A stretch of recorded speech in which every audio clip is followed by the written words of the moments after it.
Comment est-ce que je pourrais résumer? La peur peut être une émotion trompeuse. Ce qui de loin peut sembler effrayant ne l'est pas forcément quand on s'en rapproche. Nous avons souvent peur de ce que nous sommes conditionnés à craindre. Les gens derrière les masques, les endroits inconnus et sombres. Fais gaffe, on ne doit voir que moi et le conteneur dans le cadre. A priori, ma mission était loin d'être compliquée. D'écrire le Darknet en 3500 mots.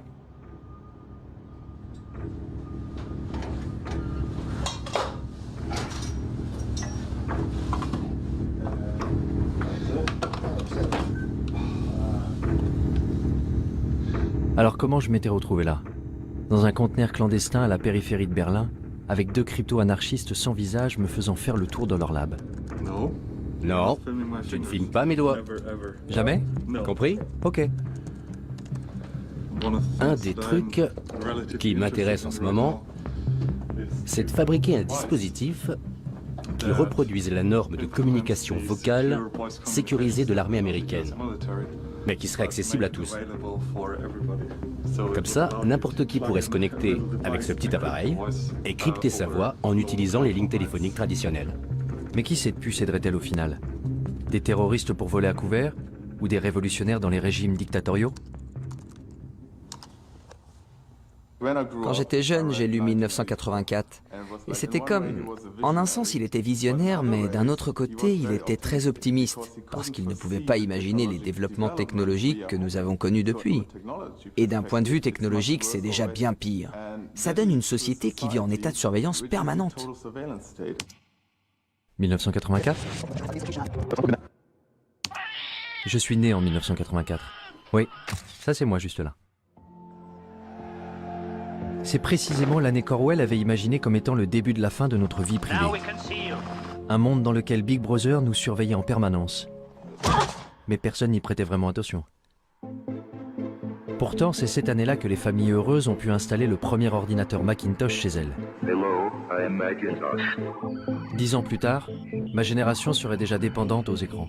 We installed the internet on our computer just a short time ago, and I haven't been able to get the kids off it ever since. Petit à petit, nous sommes tous devenus accros. Ça a commencé avec des jeux, des chats, des emails, même des films. Nos goûts se sont développés avec Internet. Mon premier amour, mon deuxième amour, mon troisième. ICQ, puis Facebook, Google, Twitter. Arrivé à l'âge adulte, j'avais passé une bonne partie de mon temps en ligne. Pourtant, je ne m'étais jamais dit qu'il pouvait y avoir une autre facette à explorer. Le fameux Deep Web. À vrai dire, je n'avais pas la moindre idée de la façon de le trouver. Donc j'ai commencé comme tout le monde, par une recherche sur Google.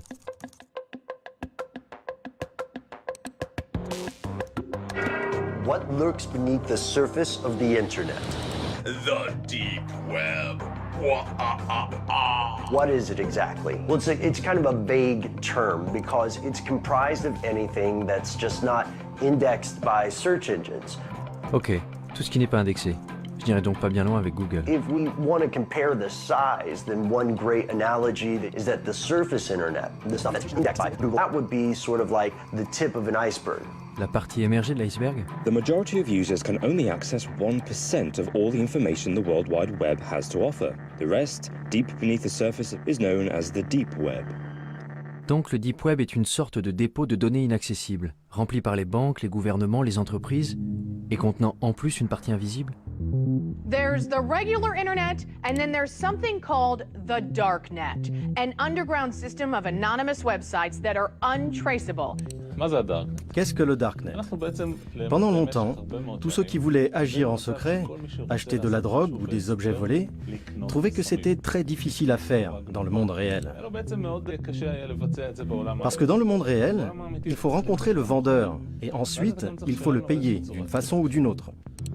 Parler du Darknet, c'est évoquer une nouvelle forme de commerce, un nouveau marché où les identités des acheteurs, des vendeurs et de l'argent lui-même échappent à la police ou à quiconque essaierait de traquer le crime ou d'autres choses. You can find ways to launder money, hire a hitman, get guns, The deep web is used by many to buy fake identities. Websites offer green cards, driver's licenses, and passports.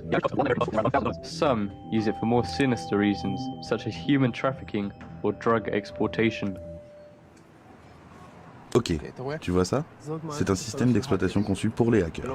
Rien à voir avec Windows ou quoi que ce soit de ce genre.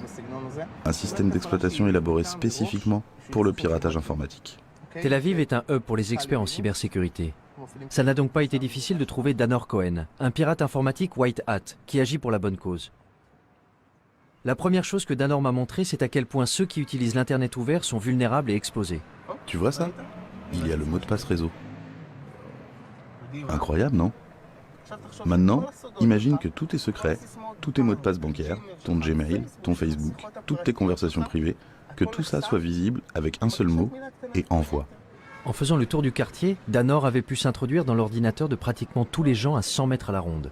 Comme les hackers, ils pouvaient intercepter mes informations sur Internet, tout comme la police pouvait utiliser ces mêmes outils pour surveiller les criminels. Si on est sur l'Internet ouvert et qu'on parle d'un trafic de drogue, il y a des systèmes qui balayent le réseau automatiquement. Il n'y a pas d'intervention humaine là-dedans. Et tu seras rapidement convoqué pour enquête. Mais sur le Darknet, rien ne permet d'arrêter à temps quelqu'un de faire ce qu'il veut. Je veux qu'on comprenne parfaitement ce qu'est le Darknet. Vous installez un logiciel dont la fonction essentielle est de cacher votre activité. Well, you're going to need some software. One of the most popular is called Tor. Tor? Which originally stood for the Onion Router. The Onion Router. Onion Router. It was made by the US Navy. How does Tor do it? Well, it takes your data and it bounces it around the world over several different data nodes. That way, no person or agency can figure out where the data came from or where the data is going. If you want to keep yourself invisible online, there is absolutely nothing better than Tor. Cela semblait incroyable. Sous couvert d'un anonymat complet, n'importe qui pouvait réussir à commettre le crime parfait depuis son salon entre deux épisodes de sa série préférée sur Netflix, sans que personne ne le sache. En à peine quelques secondes de téléchargement, Tor était sur mon bureau. La porte du Darknet était grande ouverte. Goodness, this is quite extraordinary. Such a large rabbit hole. I'll just take a look inside. La question était, où aller?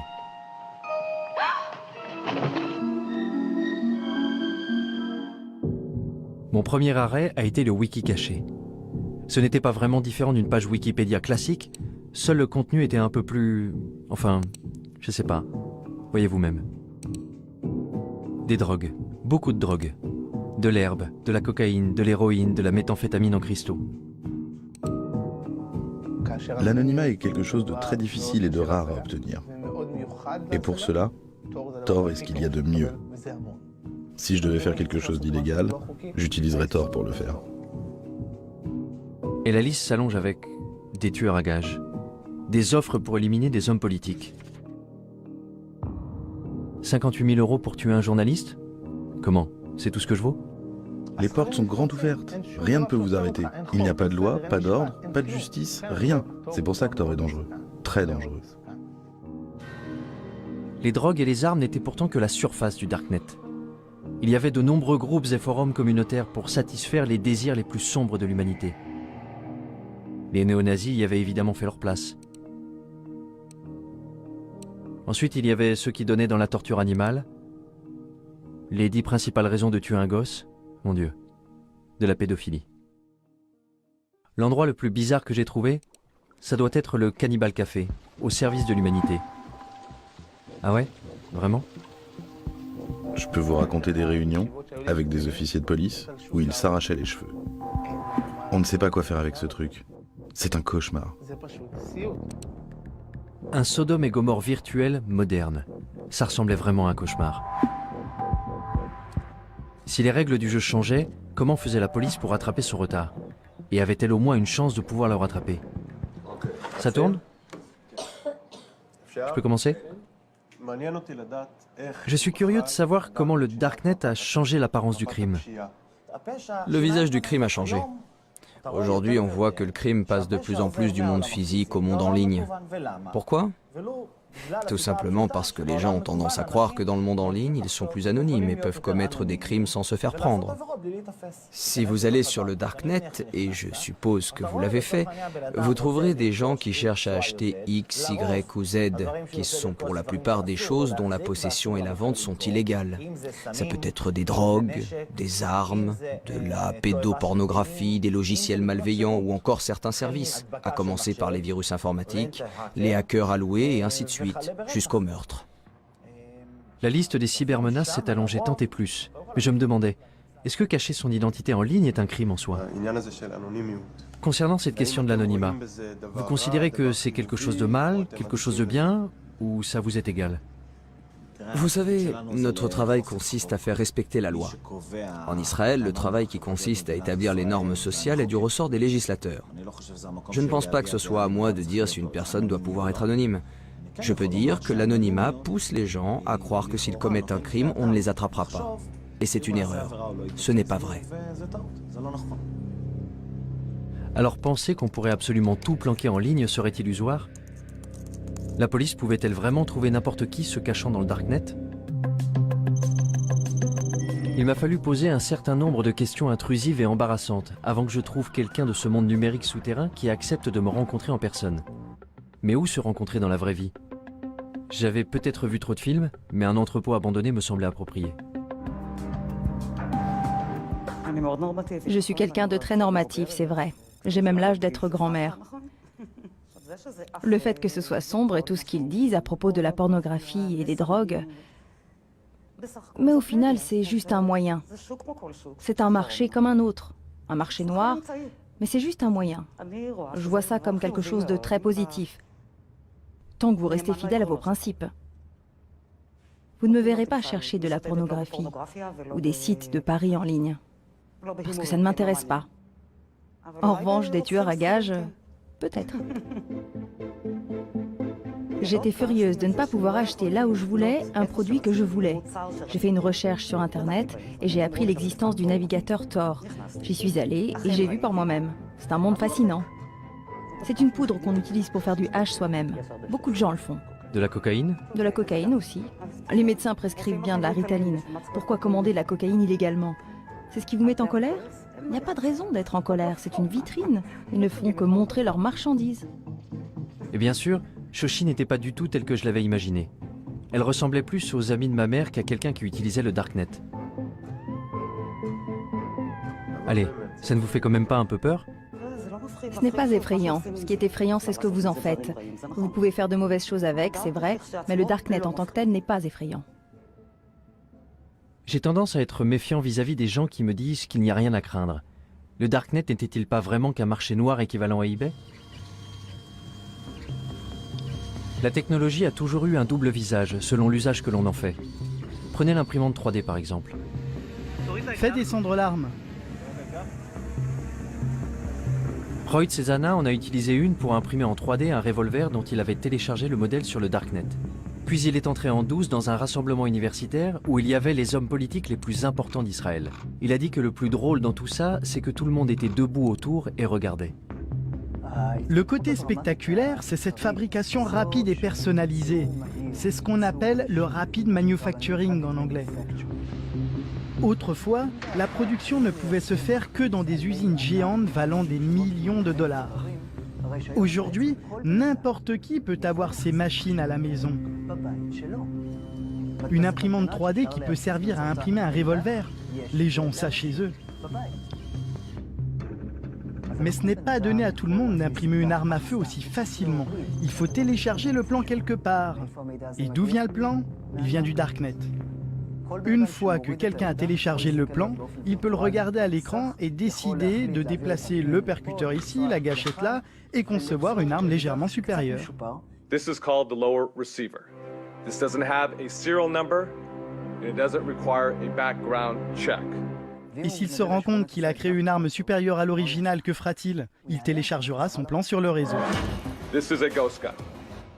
Ce à quoi nous assistons, c'est à une tendance de déqualification, une diminution des compétences nécessaires pour atteindre un certain objectif. Vous voulez synthétiser des composés chimiques chez vous? Sur Internet, vous pouvez télécharger la procédure qui va indiquer à l'imprimante comment mélanger les produits pour déclencher une réaction chimique et fabriquer de la morphine, du Valium, de la marijuana ou de la poudre de cyanure. Une simple machine fera ça toute seule chez vous. Mais je vais vous montrer un autre aspect des choses. Les laboratoires médicaux produisent des médicaments à des prix astronomiques que les patients n'ont pas les moyens de payer. Ceux qui ont la capacité, par exemple, de passer des plans à la production maison de médicaments vont commencer à le faire d'ici 10 ou 20 ans. Un processus identique à celui des armes en 3D va se produire. Ils commenceront à apporter des améliorations. Tout le monde sur Terre prendra part à cette révolution géante de l'échange d'informations et de l'association de nouvelles idées. Le Darknet peut être le lieu où toutes les vieilles idées se mélangeront les unes aux autres. Comme l'a dit Matt Ridley, les idées vont commencer à avoir des relations sexuelles entre elles pour finalement donner naissance à des idées nouvelles et incroyables. Cette exploitation de nouvelles idées n'a pas lieu en utilisant les voies traditionnelles de l'information, car les véritables grandes luttes passent toujours par la destruction créatrice. Et c'est là toute l'importance du Darknet, qui fournit un moyen de canaliser l'information. Et cette information peut engendrer une révolution. Les révolutions se préparent en secret. Est-ce que ce n'était pas précisément le genre de choses que les pouvoirs en place voulaient généralement empêcher? Le Darknet avait déjà attiré l'attention du gouvernement américain. The FBI has effectively smashed the Hornet's Nest, and we are in the process of rounding up and charging the Hornets. Et le Pentagone avait fait venir ici une équipe pour recenser les activités illégales du forum. Alejandro et Amanda faisaient partie de cette équipe. Nous sommes en quelque sorte des hackers alloués. Notre travail consiste à explorer une grande partie de ce que le Darknet a de plus sombre, mais aussi à le divulguer. De toute façon, on peut retrouver les pédophiles. On peut retrouver les tueurs à gages quand ils sont réels. On communique ces informations au projet Tor et on transmet certains de ces éléments à la police. Parce que, soyons très clairs, les créateurs du projet Tor ne veulent évidemment pas favoriser l'exploitation des enfants. Vous croyez que certaines choses méritent de rester cachées, ou bien est-ce que tout doit être divulgué? C'est une grande question. Je veux dire, d'une certaine façon, je pense que l'anonymat est extrêmement important. Je pense qu'il y a certaines choses que... Je veux dire, il y a de vrais méchants ici. Il y a les méchants que tu veux, à cause desquels les utilisateurs ont besoin d'anonymat. Et puis, il y a ceux qui utilisent l'anonymat pour de mauvaises raisons. Je pense vraiment que l'anonymat est important. Je ne suis pas pour la suppression totale de l'anonymat. Mais pourquoi l'anonymat est-il important? Eh bien, à cause de... Du droit à la vie privée. Oui, le principe du droit à la vie privée. Et dans quel but? Pourquoi on en a besoin? L'exemple classique que le projet Tor utilise presque toujours pour illustrer ça, ce sont les régimes oppressifs. Et ce n'est pas un exemple théorique.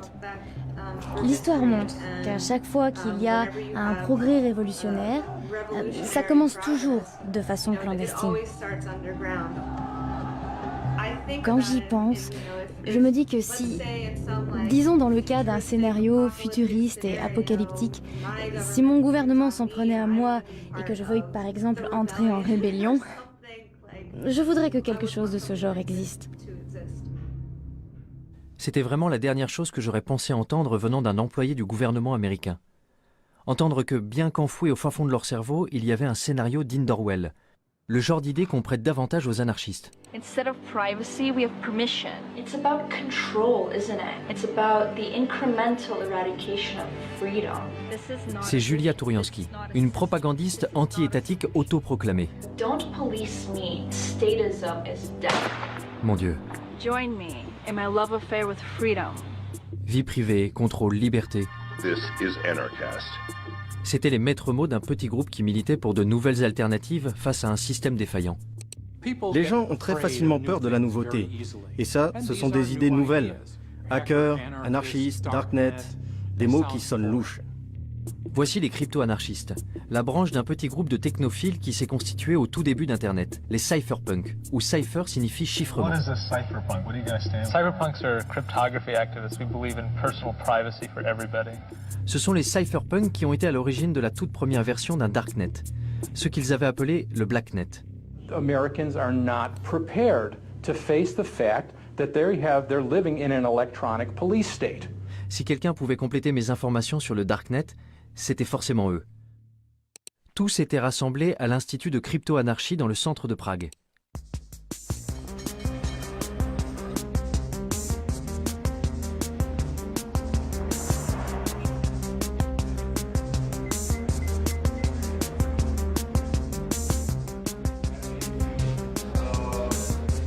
Parallelnipolis représente des outils et des moyens pour protéger nos libertés contre les tendances autoritaires des institutions politiques et sociales. Désolé, c'est vraiment privé. Vous ne pouvez pas prendre ces personnes en photo, ok? Pénétré dans le congrès des hackers à Parallelnipolis, je ne savais absolument pas dans quoi j'étais sur le point de m'engager. J'étais même tellement incertain que j'avais fait le tour du pâté de maison avant de me décider à entrer. Et quand j'avais finalement pu trouver quelques participants pour parler devant la caméra, ce n'était pas sans condition. C'est bon? Super. On entre? Bon, quand vous serez prêt, vous pourrez vous asseoir. Pourquoi ce masque? Pourquoi ce déguisement? Eh bien, je pense qu'aujourd'hui, il est très important de protéger sa vie privée. Et vous savez, il y a beaucoup de reconnaissance faciale dehors. On vit à une époque où les algorithmes informatiques automatiques recherchent les visages dans tous les médias. Et je ne veux vraiment pas que mon visage me suive partout où je suis. Si tu veux me rencontrer, si tu veux me voir, viens me voir en personne. Les médias, c'est pas mon truc. Alors comment est-ce que tu parles de toi? Quelle est ton identité? Eh bien, dans le contexte d'aujourd'hui, appelle-moi Smuggler. Et ta mère, comment t'appelle-t-elle? Ça, je ne te le dirai pas. Demande à ma mère. Fondamentalement, la raison pour laquelle nous voulons le respect de la vie privée, c'est parce que cela permet une action humaine libre, conforme à notre propre volonté. L'homme se développe quand il utilise son propre esprit et fait ses propres choix, bons ou mauvais, et qu'il en assume les conséquences. Voilà comment on grandit. Tu dois être capable de te planter sans te faire démolir. Mais quand quelqu'un te surveille, quand tu dois avoir peur, si tu dois baisser la voix pour parler de certaines choses, tu empêches le développement de l'homme, l'évolution de l'homme. Je pense que de nos jours, il y a une forme de totalitarisme beaucoup plus subtile. Dehors, tu as toutes ces libertés. Tu peux porter ce que tu veux, tu peux faire ce que tu veux, tu peux être gay. Tout va bien, parce que tu sais, nous sommes des gens libres. Dans les systèmes totalitaires précédents, le fait de ne pas être libre était beaucoup plus clair pour les gens. Maintenant, c'est genre, tu es ce consommateur heureux qui peut regarder tous les films sur Netflix, mais dès que tu essaies vraiment de pousser un petit peu pour changer le système, tu te fais attaquer. Et tout le monde te dit « Ouais, c'est quoi ton problème? Like-moi sur Facebook, c'est tout. » Quand on est assis face à l'ordinateur chez nous, on est dans un environnement qu'on associe a priori à la vie privée. Mais ce qu'on fait en réalité, c'est qu'on crie des choses sur tous les toits. Et en ne nous protégeant pas, on a tout simplement ouvert notre espace privé au monde entier. Et moi je dis, attention, ce que vous faites là, vous ne le feriez pas si vous compreniez vraiment ce que ça implique. Parce que vous ne faites ça pour rien d'autre dans votre vie. Je n'ai jamais été particulièrement soucieux de la vie privée. Quand j'ouvre une appli sur mon téléphone, je ne me demande pas vraiment où ces données vont finir. Facebook, Google, ce sont des systèmes de surveillance. À chaque fois que tu utilises un produit qui est gratuit, il faut bien que l'entreprise paie ses salariés. Ce qui signifie que tu n'es pas vraiment le client puisque tu ne payes rien. Ça veut donc dire que le produit, c'est toi. Je ne vais pas arrêter d'utiliser Facebook. Je ne vais pas arrêter d'utiliser Google. Pas tant qu'ils ne se mettent pas à pourchasser les gens et à les tuer. L'idée que les gens de ma génération arrêtent soudain d'utiliser un média social semblait un peu folle. Et grosso modo, mes amis étaient de mon avis. Je veux dire, c'est nul que tu ne puisses pas dire tout ce que tu as envie de dire. Je pense que j'ai admis l'idée que j'étais surveillée. Je ne fais rien d'illégal. Pas sur Internet. Si je n'ai rien à cacher, pourquoi est-ce que je devrais avoir peur? Je me demande si j'ai quelque chose à cacher. Ta vie privée n'est pas violée au moment où quelqu'un prend tes photos et les met en ligne. Ce n'est pas là qu'il y a violation de ta vie privée. Il y a violation de ta vie privée quand quelqu'un veut tes photos et les stocke. C'est à ce moment précis qu'il y a violation. Quelqu'un qui prend tes données et qui les stocke. Parce qu'il pourrait avoir envie de les utiliser. Et c'est cette menace du « pourrait » que nous percevons tous inconsciemment. Tout le monde fait quelque chose de mal. Peut-être que tu trompes ta femme, ou que tu étais ivre à cette fête, et tu as gardé cette photo ridicule de toi. Et ensuite, ils peuvent utiliser cette information pour appliquer une loi qu'ils n'appliquaient même pas avant. Ou alors tout simplement pour te faire chanter publiquement. Quand tu es dans un état où tu n'as pas d'intimité, où tu n'as pas d'anonymat, tu es toujours inquiet à l'idée que quelqu'un te surveille. Quelqu'un qui te punirait physiquement, ou dirait du mal de toi dans ton dos, ou te ferait honte. Chez les humains, la honte est une arme de destruction massive.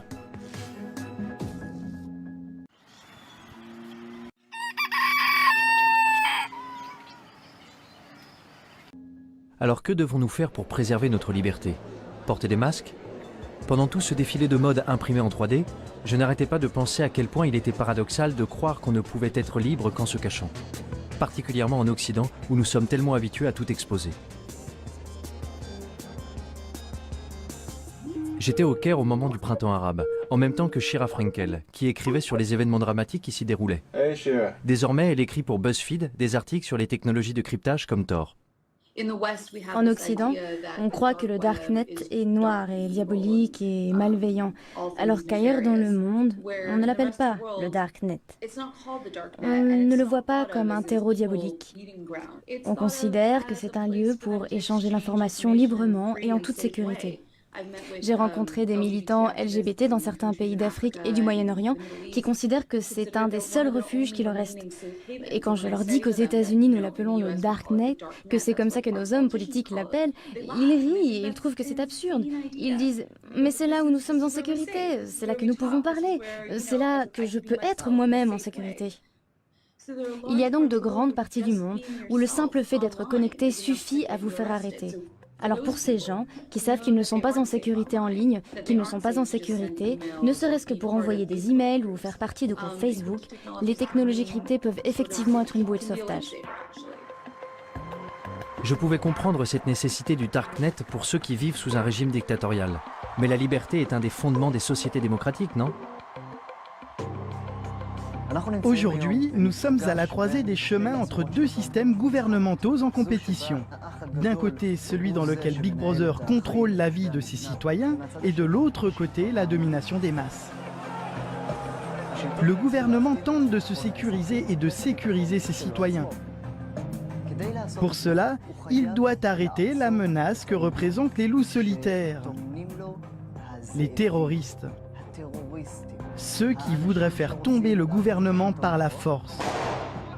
Et parfois aussi, ceux qui veulent le faire tomber sans faire usage de la force. Le peuple exige la justice sociale. La question qui se pose est, comment le gouvernement peut-il empêcher l'action des terroristes et des criminels sans nuire à la liberté d'expression? Et il n'y a toujours pas de réponse satisfaisante à cette question. Que feriez-vous si votre devoir était de protéger votre population et que vous voyez une énorme menace? Vous deviendriez hystérique et vous commenceriez à surveiller absolument tout le monde.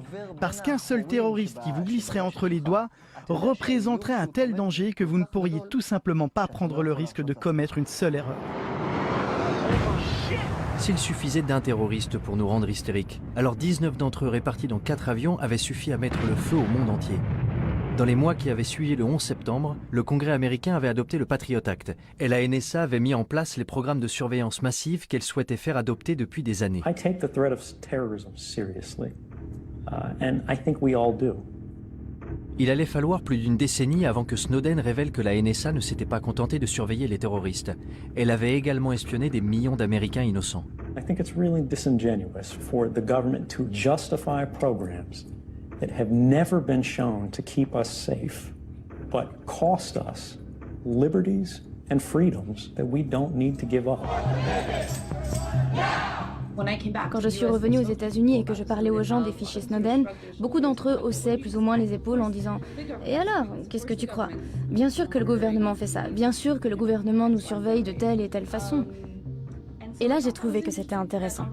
Que d'un côté, il y ait ces fichiers, ces documents qui allaient révéler d'une manière sans précédent la façon dont le gouvernement nous espionnait, et qu'en même temps, il y ait des Américains qui haussent les épaules en disant simplement « Et alors ?» Ils disent qu'ils veulent l'information parce que c'est pour notre bien. Eh bien, ça pose un problème.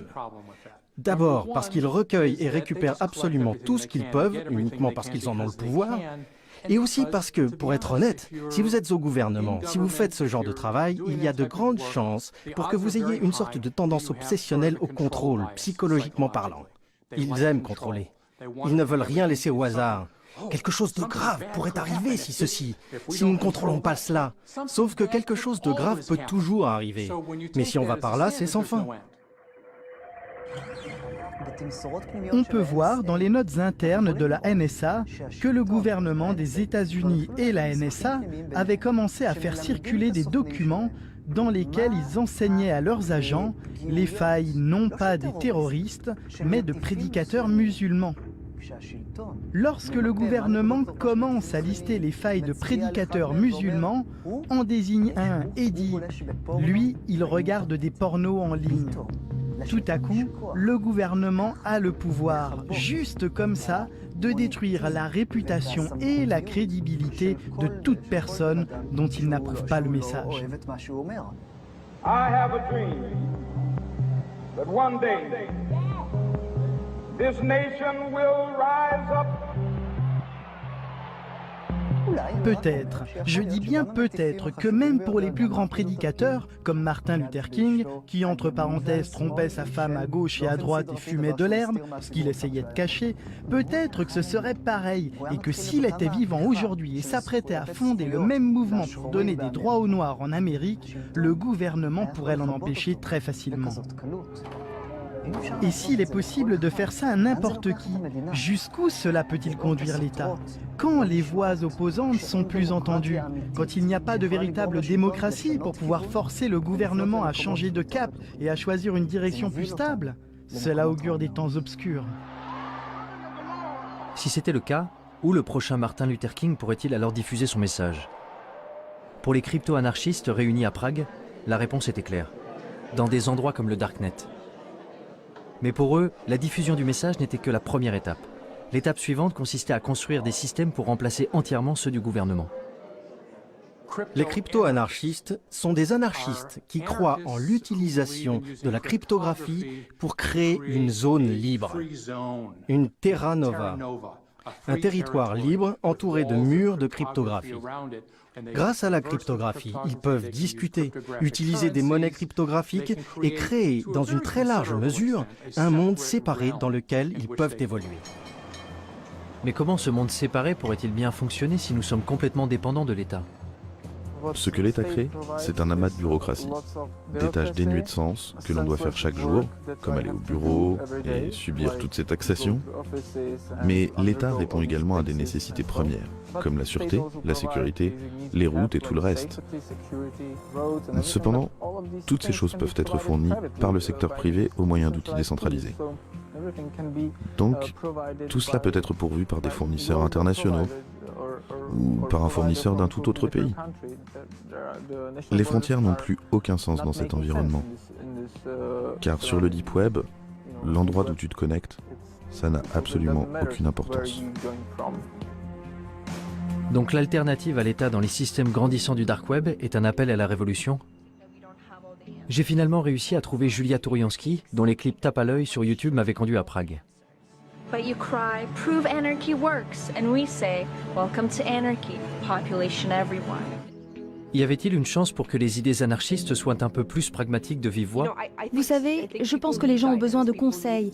les gens ont besoin d'un certain degré de gouvernance. Mais la différence, c'est que la gouvernance ne doit pas être imposée aux gens. Aussi longtemps qu'on peut se désengager et partir, alors moralement, c'est en accord avec une philosophie anarchiste. Donc bon, je ne suis pas naïve. Je ne pense pas qu'il y aura un grand effondrement qui nous donnerait une magnifique anarchie. Je crois que l'idée, c'est plutôt de créer ces petites communautés pour soi-même et de trouver des endroits d'où on a la possibilité de se désengager et qui se diversifient et qui soient plus dispersés et plus accessibles. L'un des systèmes utilisés par la communauté crypto-anarchiste pour se désengager était le Bitcoin.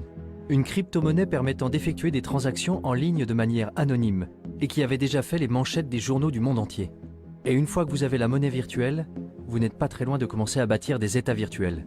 Hier, il y avait une conférence sur la BitNation, qui est un projet qui montre que la technologie blockchain peut être utilisée pour des services qui, en temps normal, ne sont fournis que par les gouvernements et les États.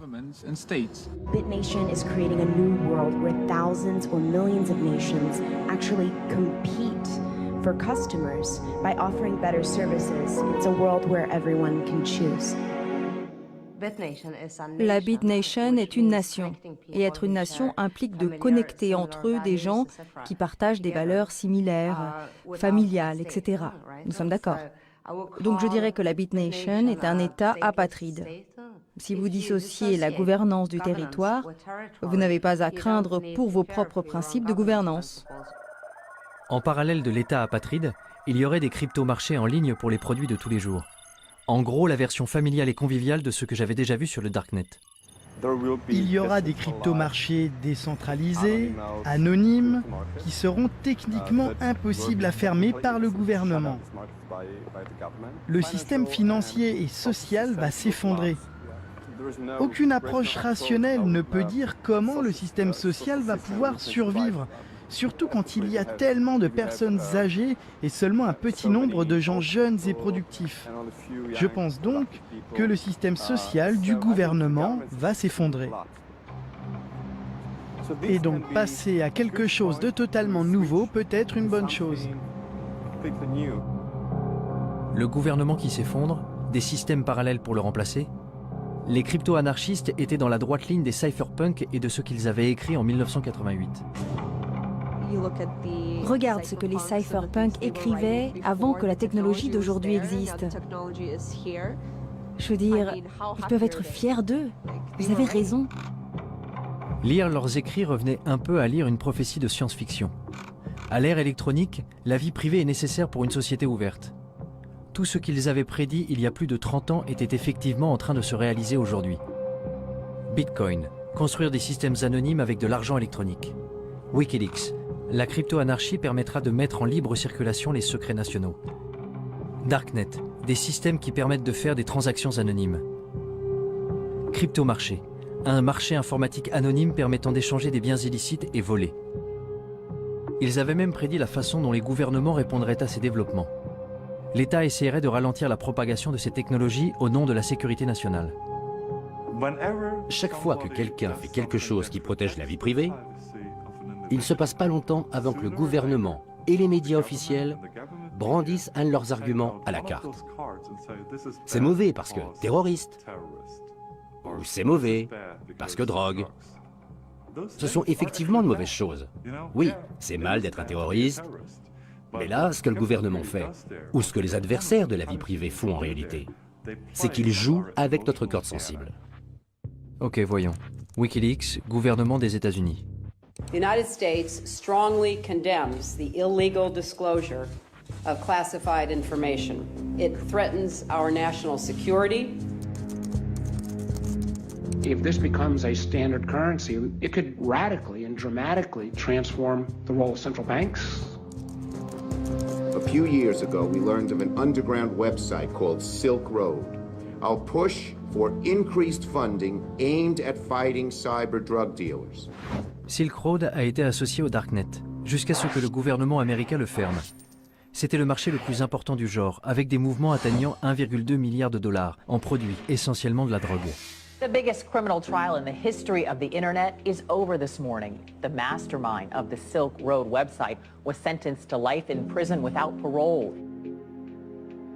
Pour presque tous ceux que j'ai rencontrés à Prague, Ross Ulbricht n'avait rien d'un baron de la drogue. Il avait plutôt été la victime la plus visible des efforts du gouvernement pour éliminer les cryptomarchés du Darknet en faisant de lui un exemple. Si on prend l'histoire des cypherpunks, de la crypto-anarchie, c'est en fait l'un des premiers exemples dans le monde réel d'une contre-économie opérationnelle. Et ça a été un énorme succès. Vous aviez le marché Darknet, vous aviez une certaine forme d'anonymisation, vous aviez une certaine forme de monnaie numérique anonyme, et c'est devenu très important, très vite. Et c'est essentiellement à cela que tient le pouvoir explosif de quelque chose comme Silk Road. Et je pense que c'est la raison pour laquelle l'État a réalisé que c'était vraiment menaçant. Silk Road menaçait le statu quo. Il menaçait le pouvoir de l'État. Maintenant, imagine que ça existe pas seulement pour les drogues, mais que ça existe pour la nourriture, que ça existe pour l'énergie. Si tous les biens de la planète étaient disponibles sur le marché noir à des prix raisonnables, l'État perdrait la plupart de ses revenus, la majeure partie de sa capacité à réguler, la majeure partie de sa capacité à favoriser certaines entreprises. Alors, que se passerait-il ensuite? L'État perdrait son pouvoir. Si j'avais le choix, je voudrais que les gouvernements disparaissent. Si j'avais le bouton rouge qui dit tous les gouvernements, tous les États, tous les organismes obligatoires disparaissent immédiatement, j'appuierais tout de suite sur ce bouton. Plus d'État, plus d'administration centrale ou de banque.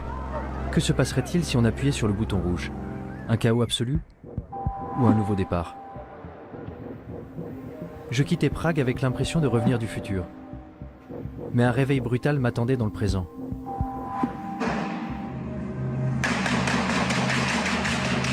Deux attentats à Paris, un aux États-Unis, un avion abattu en Égypte.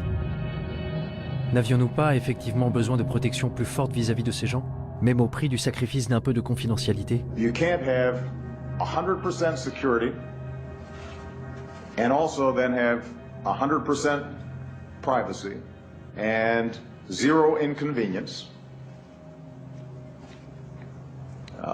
We're going to have to make some choices. J'étais à Washington il y a quelques mois et j'ai parlé à de nombreux hommes politiques. C'était juste après les horribles attentats de Paris et juste avant l'attaque terroriste de San Bernardino en Californie. Et de nombreux hommes politiques disaient « C'est de la faute du Darknet, c'est de la faute de Tor et c'est de la faute des technologies de cryptage ». Cette semaine-là, il y a eu de nombreux reportages dans la presse sur la façon dont les terroristes impliqués à Paris avaient communiqué entre eux et avec les dirigeants d'ISIS, en Iran ou en Syrie, par l'intermédiaire de Tor. The dark web. The US believes ISIS and others are now using the most covert part of the online world to recruit fighters, share intelligence, and potentially plan real-world attacks. Et dans les semaines qui ont suivi, il s'est avéré que non seulement ils n'avaient pas utilisé la technologie cryptée, mais qu'ils avaient même échangé des SMS entre eux. Je pense que pour les hommes politiques, rejeter la faute sur le dark web est vraiment un moyen facile pour se laver les mains d'un échec des services de renseignement. Pourquoi dire « nous avons raté un SMS » ? Pourquoi dire « nous avons raté un coup de fil » quand on peut dire « non, non, tout ça s'est passé sur le dark web. Nous n'avions aucune chance de connaître les horreurs qui allaient se passer. » C'est un joker pour dire « nous n'avons rien raté ». C'est facile de prendre le Darknet comme bouc émissaire, de dire que s'il n'existait pas, nos vies seraient plus sûres, mieux protégées. Mais le Darknet a toujours existé sous une forme ou une autre. Je vais vous parler de la première fois où je suis entré sur le Darknet. J'avais 4 ans, et à chaque fois que mes parents ne voulaient pas que je comprenne quelque chose, ils parlaient en yiddish. Le yiddish était leur Darknet à eux. À l'âge de 4 ans, je vivais dans 2 réseaux parallèles. Dans le réseau ouvert, en hébreu, et dans le réseau en yiddish, où je pouvais sentir les émotions, voir les regards, et sentir la colère, entre autres, mais pour moi, tout était crypté. Alors le Darknet n'est pas seulement un lieu, il correspond à un besoin fondamental que nous avons tous. Get ready to amazing revolutions in what is to be human. Selon Yanky Margalit, un évangéliste pour le mouvement pour concilier l'homme et l'évolution, We are going to program mankind. Notre façon de penser avait besoin d'un reset. Le Darknet est un endroit très intéressant. Les gens qui maintiennent le Darknet, ceux qui le construisent, Les idéalistes qui en assurent le fonctionnement sont le genre de personnes qui croient très fortement au droit à la vie privée et à la capacité de le sauvegarder. Tout ce que je sais, c'est que notre combat pour une vie privée telle que nous l'avons connue est pathétique. C'est pathétique, parce que c'est un combat que nous avons perdu depuis bien longtemps. Nous devons complètement le redéfinir. Quand vous prenez ce qui s'est passé au cours de ces quelques dernières années et que vous vous tournez un peu vers l'avenir, vous vous rendez compte que l'espèce humaine est en train de changer. Nous subissons des changements très accélérés. Nous connectons la technologie à la biologie, nous relions la biologie à l'électronique, et je pense que nous créons une nouvelle espèce humaine. Nous créons une espèce humaine améliorée et plus connectée. Ce que nous faisons aussi, c'est que nous prenons des individus et que nous les connectons à quelque chose de plus grand qu'eux. Cela me rappelle le processus par lequel des cellules individuelles ont créé l'homme. Pensez aux cellules qui vous ont créé, aux milliards de cellules qui vous ont créé. Ces cellules ont perdu leur individualité, elles ont perdu leur vie privée. Mais en fin de compte, elles ont créé un être humain. Mon sentiment aujourd'hui, c'est que nous sommes en train de prendre toute l'humanité, exactement comme ces cellules, et nous créons quelque chose de mieux. Lorsque vous construisez quelque chose de cet ordre, quelque chose de plus grand que la somme de ses parties, la question de la vie privée est très intéressante. Parce que savez-vous quelles sont les cellules les plus intimes du corps humain? Les cellules cancéreuses. Ce serait donc ça? La vie privée ne serait pas vraiment morte? Elle présenterait des cellules cancéreuses? Peut-être? Avec le nombre de fous qui se baladent, l'ordre mondial semble trop fragile pour faire confiance à la vision des cypherpunks et des crypto-anarchistes. Particulièrement à ceux qui ne veulent pas montrer leur visage, non? Je m'apprêtais à terminer mon article, mais juste à ce moment-là, Smuggler sortit de l'ombre. Dans un chat IRC privé, il fit un sacré pas en avant pour un extrémiste de la vie privée. Il me dit que je devrais aller le voir.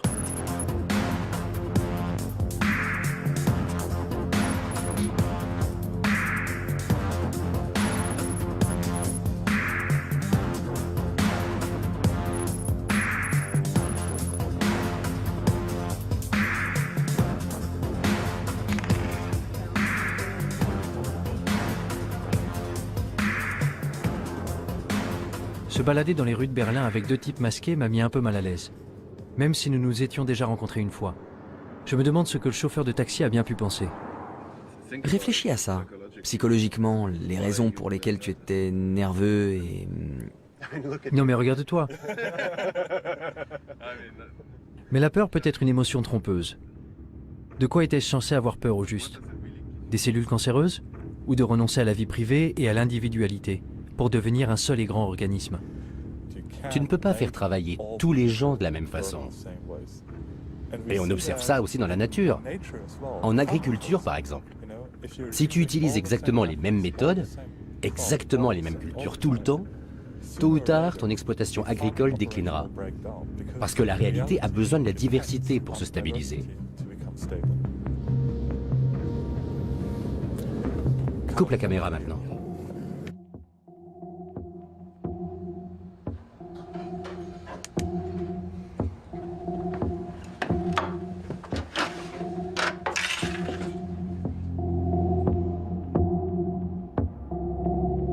La vie privée est aux idées ce que l'évolution est à la biologie. Tu sais, pour qu'un écosystème soit sain, il faut des niches locales et il faut une transformation. Il faut aussi différents types d'organismes qui mutent, qui évoluent. Un certain nombre d'entre eux vont mourir, d'autres vont prospérer et globalement, c'est une structure très résistante. C'est la même chose pour une société en bonne santé. Il faut de nombreuses idées différentes et les bonnes vont effectivement survivre. Et si tu penses à ce futur, où toute l'humanité ne serait qu'un seul organisme allant dans une seule direction, il suffit d'un seul bug pour tuer le tout. Et c'est terminé. Game over. Et ce sera pire que nos pires craintes de guerre nucléaire. Je veux dire, rappelle-toi ce que nous avions avec le Troisième Reich en Allemagne. Imagine maintenant le Troisième Reich à l'échelle mondiale et aucun autre pays pour l'arrêter. Quel bordel! Malgré tous nos progrès, malgré tous les avantages de notre monde interconnecté, l'histoire serait tout de même condamnée à se répéter? Nous abordons un futur que nos parents ne pouvaient pas imaginer. Savoir ce qui en ressortira, c'est de la science-fiction. Mais moi, je ne veux pas vivre dans un futur où tout est contrôlé. Chaque bit de technologie, chaque bit d'information, comment il faut construire les choses, ce qu'il faut penser. C'est si énorme que George Orwell doit se retourner dans sa tombe. Parce que je ne crois pas qu'un tel futur sera vraiment durable. Alors à quel moment votre travail sera-t-il achevé? Jamais. Non, jamais. Je veux dire, certaines personnes travaillent pour la surveillance, et nous travaillons pour renforcer l'anonymat. On n'y arrivera jamais, mais c'est un idéal à viser. De plus, même si nous travaillons pour plus de vie privée, ça ne veut pas dire que qui que ce soit va arrêter de travailler pour la surveillance. Donc tant qu'ils travaillent sur la surveillance, nous, on a un travail à faire. Mais certains diraient, je ne sais pas, que vous êtes peut-être paranoïaque. C'est vrai, vous n'êtes pas des criminels purs et durs, vous ne vendez pas de drogue, vous ne... je sais pas... Mais je veux dire qu'il y a beaucoup de... Je crois que toute la discussion... C'est bizarre le tour qu'a pris cette affaire. Que ce soit à nous de devoir nous défendre. Tu sais pourquoi tu as des rideaux dans ton appartement? Pourquoi tu fermes ta porte à clé? Et il y a plein de précédents historiques où des gens ont été tués à cause de données les concernant qui avaient été recueillies. Tu sais, c'est ce qui s'est passé pendant le Troisième Reich. Ce qui s'est passé dans les années avant même que le Troisième Reich existe, c'est que beaucoup d'États-nations exigeaient l'enregistrement des citoyens. L'une des choses que de nombreux États, comme les Pays-Bas, la Belgique, la France, l'Allemagne, exigeaient, eux, c'était que tu indiques ta religion. Les nazis sont arrivés et ils ont pris ces registres pour les fouiller. Donc quand l'Allemagne a envahi les autres pays, ils n'avaient plus qu'à fouiller les registres et à tuer les personnes de la mauvaise religion. Aucun pays ne se doutait que ça pourrait être un problème 10 ans plus tard. Et pourtant, ça en a été un sacré. La plupart d'entre eux ne l'auraient jamais cru. Il faut se rendre compte qu'on ne peut pas réellement savoir de quoi l'avenir sera fait. On n'arrive pas à se représenter la merde qui se passe dans le monde aujourd'hui. Alors dans 5 ans, encore moins. En quittant le conteneur, j'ai rallumé mon téléphone et trouvé mon chemin sur Google Maps. J'ai ouvert Gmail pour envoyer l'article à mon rédacteur en me demandant quelle conclusion tirer de tout ça. Où m'avait conduit cette exploration du terrier? Le Darknet n'était pas le monstre diabolique que j'avais eu tendance à imaginer. Il semblait au contraire qu'il puisse être le seul endroit qui nous reste pour échapper à la surveillance de plus en plus attentive de Big Brother. Un lieu où nous pourrions nous débarrasser de nos anciennes identités pour en créer de nouvelles, et même bâtir des mondes nouveaux. Un endroit où nous pourrions bénéficier d'une vraie liberté. Ce n'est qu'à ce moment-là que je repensais à ce que m'avait dit Smuggler quand j'ai quitté le conteneur. Que la plupart des gens ne cherchent pas du tout une liberté réelle. Ce qu'ils veulent, c'est avoir juste assez de liberté pour se